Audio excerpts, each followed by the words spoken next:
हरे कृष्णा, राधे राधे। आप सभी का स्वागत है हमारे चैनल पर। आज हम आपको सुनाएंगे फागुन पूर्णिमा की कथा।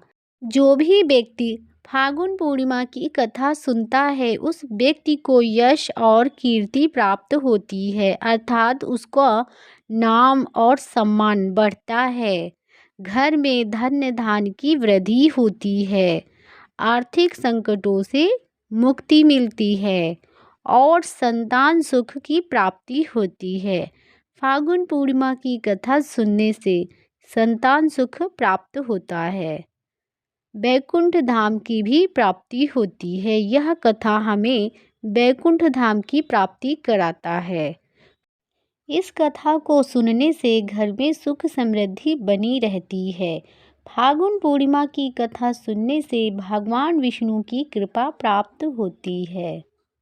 फागुन पूर्णिमा पर भगवान विष्णु, माता लक्ष्मी जी की पूजा व्रत आदि करने का जितना महत्व है उतना ही इस दिन महत्व होता है। इस दिन फागुन पूर्णिमा की कथा सुनने एवं पाठ करने का भी महत्व होता है। इसके बिना व्रत अधूरा माना जाता है।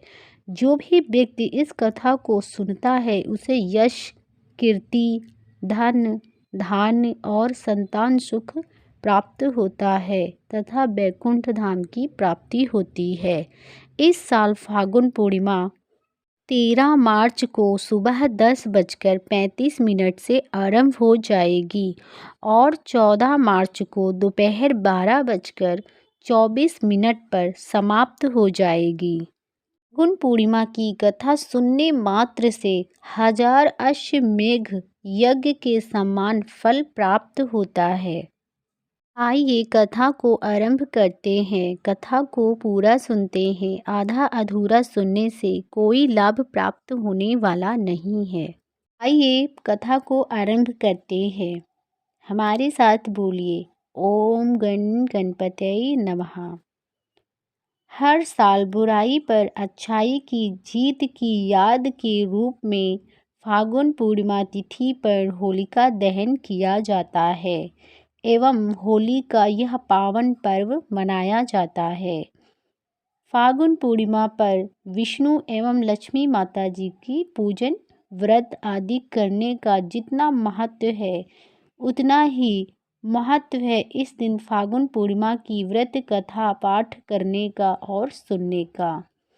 यह कथा सुनने से यश कीर्ति तो प्राप्त होती ही है, धन्य धान्य की भी कमी कभी नहीं होती और संतान सुख की प्राप्ति कराता है।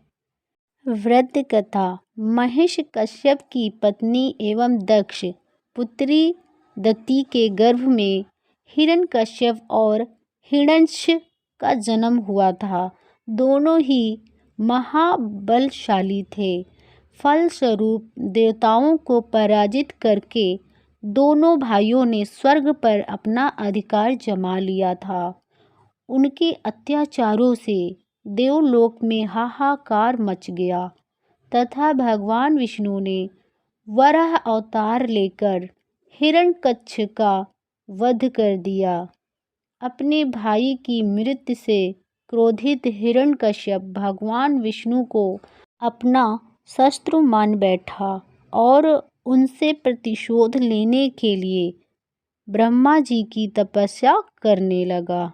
उधर हिरण्यकश्यप की अनुपस्थित में देवताओं ने दैत्यों पर आक्रमण कर दिया और स्वर्ग पर पुनः अपना अधिकार प्राप्त कर लिया। हिरण्यकश्यप की पत्नी कयाधु उस समय गर्भवती थी, जिसे देवराज इंद्र ने बंदी बना लिया। कयाधु को लेकर अमरावती जा रहे थे, तभी मार्ग में उन्हें देव ऋषि नारद मिल गए। नारद जी ने इंद्र के साथ कयाधु को देखकर बोले, देवराज, आप इसे लेकर कहाँ जा रहे हैं? ये सुनकर इंद्र ने कहा, हे देव ऋषि नारद जी, कयाधु गर्भवती हैं। इसके गर्भ में हिरण्यकश्यप जैसे दुष्ट आत्मा का अंश है, जिसका वध करके मैं इसे छोड़ दूंगा। इस पर देव ऋषि नारद बोले, इसके गर्भ में तो श्री नारायण का परम भक्त है, अतः इसे छोड़ दो। इंद्र नारद की मुनि की बात यह सुनकर देवराज ने कयाधु को छोड़ दिया। देव ऋषि नारद हिरण्यकश्यप की पत्नी को अपने आश्रम में ले आए और बोले, बेटी, जब तक हिरण्यकश्यप की तपस्या पूरी नहीं हो जाती तुम निश्चित होकर यहीं रहो। तब से कयाधु देव ऋषि नारद जी के आश्रम में रहने लगी और उनके दिव्य परिवर्चनों का रसपान भी करती रहीं, जिसका गर्भ में पल रहे शिशु पर बहुत ही गहरा प्रभाव हुआ। जब समय आया तो कयाधु ने एक पुत्र को जन्म दिया, जिसका नाम रखा गया प्रहलाद। इधर हिरण्यकश्यप की तपस्या जब पूरी हो गई तो ब्रह्मा जी ने प्रसन्न होकर उसे मनवांछित वरदान दिया, जिसके पश्चात वे अपने राज्य वापस लौट आए। कयाधु भी प्रहलाद को लेकर अपने पति के पास चली गई। प्रहलाद जब थोड़े बड़े हुए तो एक श्रेष्ठ गुरु के मार्गदर्शन में उनकी शिक्षा का प्रबंध किया गया।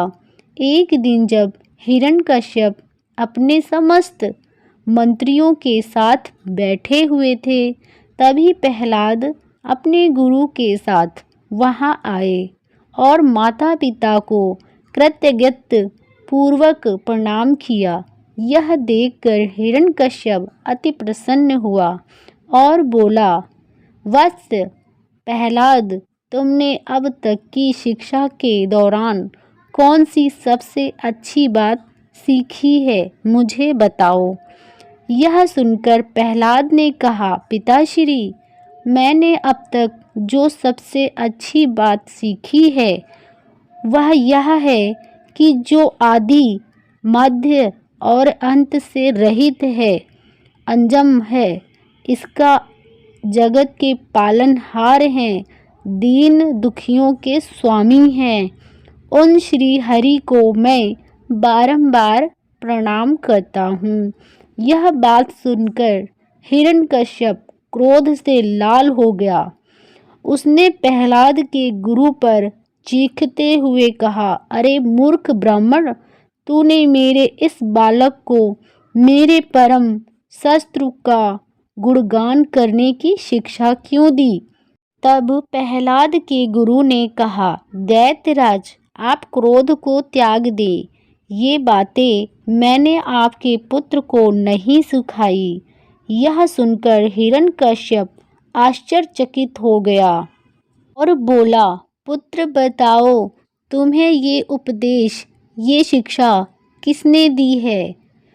प्रहलाद बोले, हृदय में स्थित भगवान विष्णु ही तो संपूर्ण संसार के उपदेशक हैं और पालनहार हैं। उनके अतिरिक्त कोई किसी को कुछ नहीं सिखा सकता है। यह सुनकर हिरण्यकश्यप क्रोध से पागल हो उठा और बोला, अरे मूर्ख, मेरे सामने ये विष्णु कौन है। तू क्यों बार बार उस दुष्ट का नाम ले रहा है। क्या तू इसका परिणाम नहीं जानता। हिरण्यकश्यप ने प्रहलाद को बहुत समझाया, मृत्यु दंड का भय दिखाकर भी विष्णु की भक्ति से दूर करना चाहा, परंतु प्रहलाद के मन से भगवान विष्णु के प्रति श्रद्धा तनिक भी कम न हुई। इसके पश्चात ही क्रोधित हिरण्यकश्यप ने अपने सेवकों को आज्ञा दी कि इस दुरात्मा को मौत के घाट उतार दो। इस शस्त्र प्रेमी से मुझे कोई लाभ नहीं है। यह कपूत तो अपने ही कुल का नाश कर देगा।